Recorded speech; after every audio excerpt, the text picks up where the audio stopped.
नमस्कार. Online officers अकॅडमीच्या e learning प्लॅटफॉर्मवरती तुम्हा सर्वांचं सहर्ष स्वागत आहे. बघा विद्यार्थी मित्रांनो, तलाठी भरतीची जी जाहिरात आहे ती प्रसिद्ध झालेली आहे आणि सर्वांना माहित आहे ही जी तलाठी भरती आहे ते वर्ग क मध्ये जी मोडली जाते बेसिकली ती कशामध्ये जे आहे इन्व्हॉल्व करण्यात आली आहे तर एमपीएससी कडे ही परीक्षा आता देण्यात आली आहे. आता ज्या विद्यार्थ्यांनी कधीही जे आहे एमपीएससीचा स्टडी केला नाही किंवा जे फक्त सरळ सेवेला टार्गेट करत होते, सरळ सेवेमध्ये बेसिकली काय असायचं, एक परीक्षा असायची आणि मेरिट लिस्टच्या बेसवर त्याच्यानंतर तुमचं सिलेक्शन असायचं. परंतु आता जे काही गट क चे पद आहे, जे सरळ सेवेचे गट क चे पद आहे ते डायरेक्ट एमपीएससी गट क मध्ये वर्गीकृत करण्यात आलेले आहे. त्या अनुषंगाने जे आहे एमपीएससी ज्या पद्धतीने परीक्षा घेते त्या पद्धतीने आता तुम्हाला परीक्षा द्यावी लागणार आहे. तर या ठिकाणी बघा आपण काय करणार आहोत, जे विद्यार्थी सरळ सेवा भरतीची तयारी करते आहेत त्यांनी जे आहे एमपीएससी या परीक्षेची तयारी कशी करावी, म्हणजेच बेसिकली काय ते एमपीएससी चा पॅटर्न काय हे तुम्हाला समजून घ्यायचं आहे. आणि आजच्या व्हिडिओमध्ये आपण बघणार आहे की अभ्यासाचं नियोजन कसं करावं, त्याचबरोबर सुरुवात कुठून करावी हा सगळ्यात मोठा प्रश्न आहे बऱ्याच विद्यार्थ्यांचा की आतापर्यंत आम्ही सरळ सेवा करत होतो, आम्ही आतापर्यंत एमपीएससी दिलेली नाही, एमपीएससीचा पॅटर्न आम्हाला माहित नाही, तर मॅडम नेमकी सुरुवात कशी करावी, काय केलं पाहिजे, काय करू नये. त्याचबरोबर या ठिकाणी जो काही कट ऑफ आहे, तुम्हाला जर पर्टिक्युलर परीक्षेचा कट ऑफ पार करून मेन साठी क्वालिफाईड व्हायचं असेल, प्रिलिम्स क्लिअर करून, तर एक्झॅक्टली तुमचे जे आहे मार्क्स या ठिकाणी येणं किती गरजेचं आहे या सगळ्या गोष्टी आपण या व्हिडिओमध्ये डिस्कस करणार आहोत. तत्पूर्वी बघा या ठिकाणी एमपीएससी गट क ला स्पेसिफिकली आणि त्याच्यामध्ये तलाठी आणि इतर जे काही गट क चे पद आहेत त्याला टार्गेट करण्यासाठी आपण एक फास्ट ट्रॅक एमपीएससी गट क पॅच जे आहे या ठिकाणी लॉन्च केलेली आहे. यामध्ये तलाठी असेल, लिपिक असेल आणि इतर गट क जे पद आहे, त्याचबरोबर टॅक्स असिस्टंट, कर सहाय्यकचं पद असेल, या संपूर्ण पदाची जे आहे पदासाठी या ठिकाणी तुमची काय फास्ट ट्रॅक पद्धतीने तयारी करून घेतली जाणार आहे. आणि ही बॅच जी आहे विद्यार्थी मित्रांनो तुम्हाला फक्त आणि फक्त किती 999 रुपयामध्ये या ठिकाणी जे आहे उपलब्ध असणार आहे. मर्यादित सीट्स आहे, त्याच्यामुळे ज्या विद्यार्थ्यांना प्रवेश घ्यायचा आहे त्यांनी लवकरात लवकर प्रवेश घ्यायचा आहे. टोटल या ठिकाणी तुम्हाला माहित आहे गट क ची पद 5707 आहे, त्याच्यापैकी तलाठीची या ठिकाणी 1539 ही पदसंख्या आहे, जी काही खूप मोठी आहे आणि पुढे चालून ऍडच्या सरतेशेवटी ही जे आहे काय पद वाढण्याची शक्यता सुद्धा खूप जास्त आहे. त्यामुळे जे विद्यार्थी स्पेसिफिकली तलाठीला टार्गेट करत आहे त्यांच्यासाठी ही बॅच असणार आहे 999 रुपयामध्ये. त्यामुळे ज्याही विद्यार्थ्यांना बॅचला प्रवेश घ्यायचा आहे त्यांनी काय करायचं आहे, अकॅडमीचा जो नंबर आहे 8010457760 या नंबरवरती संपर्क साधायचा आहे. या ठिकाणी तुम्हाला बॅचेसच्या संदर्भात संपूर्ण माहिती जी आहे ती प्रोव्हाइड केली जाईल. त्याचबरोबर ज्या काही आपल्या इतर बॅचेस आहे, आरोग्य सेवक, आरोग्य पर्यवेक्षक, आरोग्य सेविका, आरोग्य निरीक्षक, लॅब टेक्निशियन, आरोग्य बहुउद्देशीय कर्मचारी, एलएसओ, लॅब असिस्टंट, एएनएम, जीएनएम या बॅचेसला एनरोल करण्याची आजची ही शेवटची तारीख आहे. 25 जुलै पर्यंत आपण ही ऑफर, मान्सून ऑफर काय केली होती, एक्सटेंड केली होती आणि आज जो आहे त्याचा शेवटचा दिवस आहे. याच्यापैकी तर तुम्ही कुठलीही बॅचेस घेतली तर ती तुम्हाला या ठिकाणी किती 1100 रुपयामध्ये मिळणार आहे. आणि आज या 1100 रुपये ऑफरचा जो आहे शेवटचा दिवस आहे. बॅचेस मध्ये 1 on 1 जे आहे इंटरॅक्शन असणार आहे, लाईव्ह प्लस रेकॉर्डेड क्लास, वर्षभरासाठी वैधता असणार आहे. तुम्ही नंबर ऑफ टाइम लाईव्ह आणि रेकॉर्डेड क्लास या ठिकाणी बघू शकणार आहात. त्याचबरोबर नंबर ऑफ पीवायक्यू ची प्रॅक्टिस प्लस पीडीएफ आणि हार्ड कॉपी स्वरूपामध्ये नोट्स देखील तुम्हाला या ठिकाणी उपलब्ध करून दिला जाणार आहे.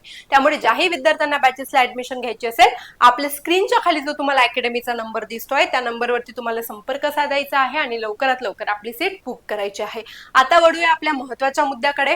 महत्वाचा जो मुद्दा आहे तो असा आहे की एमपीएससी ची परीक्षा ज्यांनी आतापर्यंत दिली नाही त्यांनी स्पेसिफिकली तलाठी ला टार्गेट करण्यासाठी एमपीएससी पॅटर्न नुसार कसा अभ्यास करावा, या ठिकाणी तुमची सुरुवात होणं काय अपेक्षित आहे किंवा सुरुवातीला तुम्ही काय केलं पाहिजे.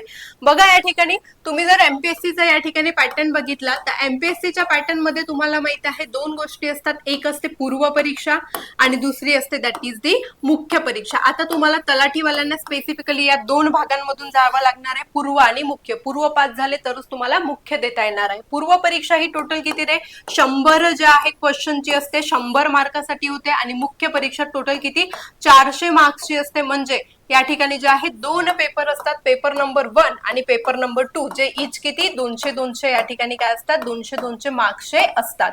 आता सुरुवात कुठून करायची? ज्यांनी कधीही एमपीएससी परीक्षेची तयारी केली नाही आणि जे फक्त सरळ सेवेला टार्गेट करत होते, तर त्यांच्यासाठी महत्वाचे 4 ते 5 मुद्दे या ठिकाणी लक्षात घ्या. तुम्हाला सर्वात पहिले एमपीएससीचा ट्रेंड ओळखायचा असेल तर तुम्हाला काय करावं लागेल? इथून पुढचे 8 दिवस फक्त आणि फक्त तुम्ही काय करायचं? PYQ analysis. काय असणार आहे या ठिकाणी? PYQ analysis. कधीचं? Last 5 year. लास्ट 5 इयर्सचे जेवढे काही एमपीएससी गट क चे पेपर झालेले आहे, त्या 5 वर्षात एमपीएससीने कुठल्या घटकावर काय काय प्रश्न विचारलेले आहे आणि प्रश्न विचारण्याचं स्वरूप आणि सेन्स काय आहे हे तुम्हाला या पीवायक्यू अनालिसिस मधून कळते. त्यामुळे जे विद्यार्थी नवीन आहे आणि फर्स्ट टाइम जे आहे एमपीएससी पॅटर्नला सामोरे जात आहे, त्यांनी सगळ्यात पहिलं काम करायचं आहे की या ठिकाणी तुमचे टोटल 8 डेज जे आहे हे फक्त आणि फक्त तुम्हाला काय करायचे आहे? पीवायक्यू अनालिसिसला द्यायचे आहे.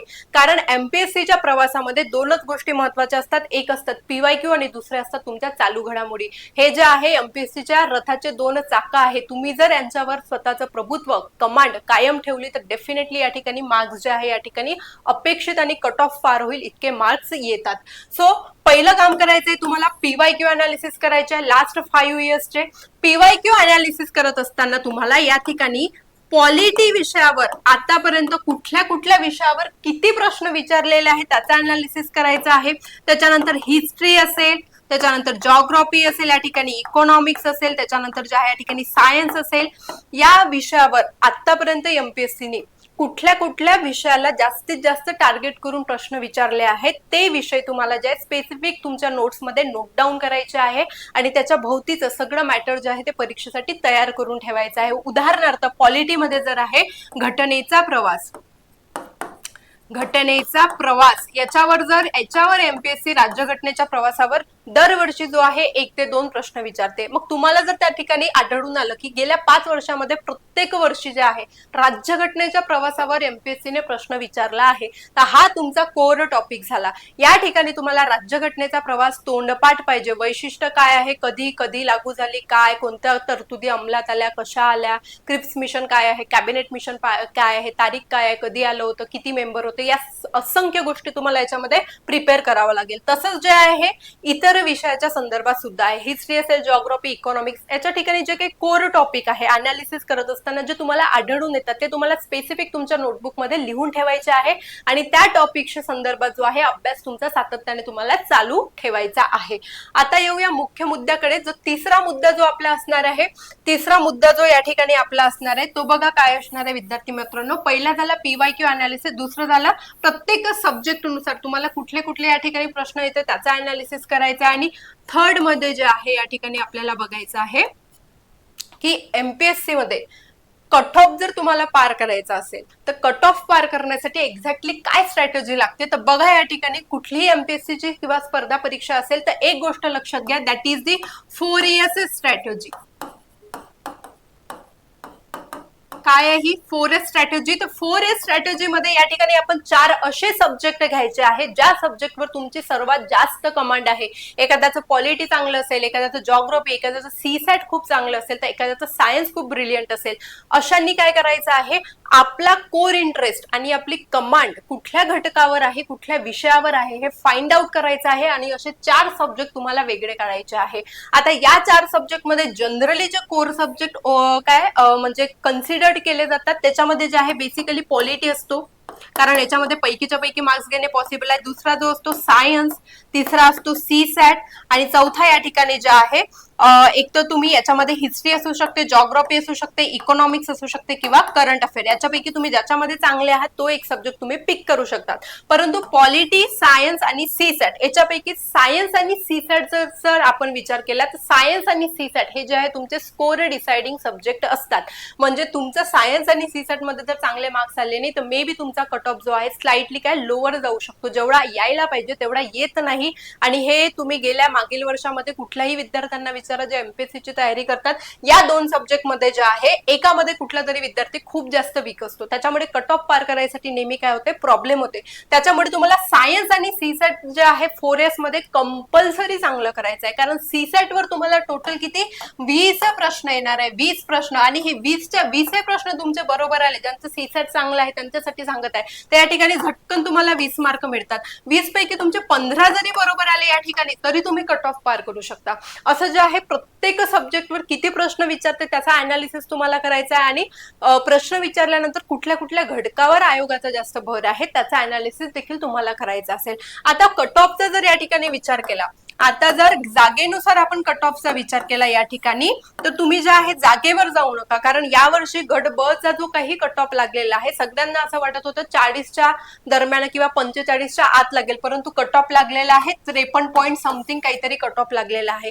त्याच्यामुळे या ठिकाणी जागा जर जास्त असेल तर कट ऑफ कमी लागतो, जागा कमी असेल तर कट ऑफ जास्त लागतो. या सगळ्या चर्चेत गुंतून जाण्यात काहीही अर्थ राहिलेला नाही आहे. शेवटी पेपरची काठिण्य पातळी प्लस कॉम्पिटिशन मध्ये आपल्यासोबत जे विद्यार्थी आहेत त्यांचा अभ्यास, या दोन्ही गोष्टीला विचारात घेऊन आपल्याला काय टार्गेट करायचं असेल. आता जे विद्यार्थ्यांनी कधीच एमपीएससी परीक्षा दिली नाही त्यांच्यासाठी एक महत्वाची गोष्ट या ठिकाणी लक्षात घ्या. काय महत्वाची गोष्ट असणार आहे या ठिकाणी, बघा तुमच्या कॉम्पिटिशनला कोण असणार आहे, तुमच्या कॉम्पिटिशनला या ठिकाणी कोण असणार आहे, तर तुमच्या कॉम्पिटिशनला ते विद्यार्थी असेल ज्यांनी 3-4 वेळा एमपीएससी दिली, ते विद्यार्थी असेल जे एमपीएससीच्या इंटरव्ह्यू मधून बाद होऊन परत एमपीएससी देत आहे. तुमच्या कॉम्पिटिशनला गट ब आणि गट ग नंबर ऑफ टाइम दिलेले किंवा सिलेक्टेड झालेले कॅन्डिडेट्स हे सुद्धा तुमच्या कॉम्पिटिशनला असणार आहे. त्यामुळे जे आतापर्यंत फक्त सरळ सेवेला टार्गेट करत होते त्यांनी लक्षात ठेवायचं आहे की तुम्हाला या सगळ्या गोष्टींचा आणि सगळ्या कॉम्पिटिटरचा विचार करून तुमच्या अभ्यासाचा दर्जा जो आहे तो सांभाळायचा आहे, आणि तो जर तुम्ही सांभाळला नाही तर डेफिनेटली या ठिकाणी जो काही कट ऑफ लागतो तो कट ऑफ पार होणार नाही. तुम्हाला जर कट ऑफ पार करायचं असेल तर यू हॅव टू स्टडी, आणि तुमच्या स्टडीसाठी जे आहे काय असलं पाहिजे, नियोजनबद्ध जो आहे अभ्यास तुम्हाला करायचा आहे, आणि रिलेटेड टू द सिलेबस हा अभ्यास करायचा आहे. सिलेबस काय आहे, मुख्यचा काय, प्रिलिमचा काय, याच्यावर आपण डेफिनेटली जे आहे पुढच्या सेशनमध्ये व्हिडिओ घेऊन येणार आहोत. परंतु या ठिकाणी जी काही माहिती मी तुम्हाला सांगितली आहे ती जर तुम्हाला जे आहे आवडली असेल तर आपल्या चॅनलला सबस्क्राईब करा, व्हिडिओला लाईक करा आणि जास्तीत जास्त लोकांपर्यंत शेअर करायचा प्रयत्न करा. कट ऑफ पार करण्यासाठी काय स्ट्रॅटेजी असली पाहिजे की तुमच्या कॉम्पिटिशनला किती लोक आहे हे तुम्हाला लक्षात ठेवायचं आहे, आणि ते लक्षात ठेवून तुमच्या अभ्यासाचा दर्जा तुम्हाला या ठिकाणी सांभाळायचा आहे. अशा पद्धतीने जर तुम्ही विद्यार्थी मित्रांनो अभ्यास केला, कारण एमपीएससीच्या प्रवासामध्ये मी तुम्हाला सांगितली ह्या रथाची 2 चाकं आहेत, that is the PYQ analysis आणि दुसरा आहे चालू घडामोडी. या 2 सब्जेक्टवर जर तुम्ही जे आहे या 2 गोष्टीवर जर तुम्ही कमांड मिळवली तर डेफिनेटली या ठिकाणी जो आहे कट ऑफ तुम्ही पार करू शकता. आणि कट ऑफ जर प्रेडिक्शन तर आपण करू नये, पण साधारणतः तुम्हाला जर या ठिकाणी प्रिलिम्स पास करायची असेल तर तुम्ही समजून झाला की तुमचा स्कोर 65 प्लस येणे या ठिकाणी काय मस्ट आहे. 65 प्लस स्कोर आलाच पाहिजे, कारण या वर्षी कॉम्पिटिशन ही भयंकर असणार आहे, कारण तलाठीची म्हणजे भरतीची तयारी करणाऱ्या विद्यार्थ्यांचा मॉब सुद्धा खूप जास्त आहे, आणि जे विद्यार्थी ऑलरेडीच एमपीएससीच्या प्रवासात आहेत त्यांची सुद्धा संख्या खूप जास्त मोठी आहे. त्यामुळे तुम्ही या दोन्ही गोष्टी लक्षात ठेवून या ठिकाणी तुमच्या अभ्यासाला टार्गेट करणे गरजेचं आहे. डिटेल सिलेबस काय असेल, त्याच्यानंतर आतापर्यंतचे कट ऑफ काय, आणि अभ्यासाची पुढची रणनीती काय, आणि कुठल्या सब्जेक्टवर काय भर दिला पाहिजे हे आपण डेफिनेटली नेक्स्ट लेक्चरमध्ये काय करू, नेक्स्ट व्हिडिओमध्ये जे आहे तुमच्यापर्यंत पोहोचवण्याचा प्रयत्न करू. तोपर्यंत बघा या ठिकाणी ज्याही विद्यार्थ्यांना जे आहे आपल्या अकॅडमीमध्ये जे आहे या बॅचेसला इनरोल करायचा आहे त्यांचा जो आहे आज 25 जुलै ही जी आहे लास्ट डेट आहे. त्यामुळे ज्यांनाही बॅचेसला एनरोल करायचं आहे त्यांनी जो आहे खाली जो अकॅडमीचा नंबर दिलेला आहे त्या नंबरवरती संपर्क साधायचा आहे आणि लवकरात लवकर बॅचेसला एनरोल करायचा आहे. माहिती आवडली असेल तर व्हिडिओला डेफिनेटली लाईक करा आणि शेअर करा. धन्यवाद.